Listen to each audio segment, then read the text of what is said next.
What should you avoid before a hearing test? Avoid loud noise for about 12 to 24 hours before your hearing test. Don't stick cotton swabs or objects in your ears. That can push wax deeper or injure the ear.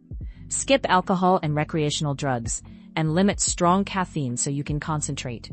If you have a bad cold, ear infection, or severe congestion, call to reschedule.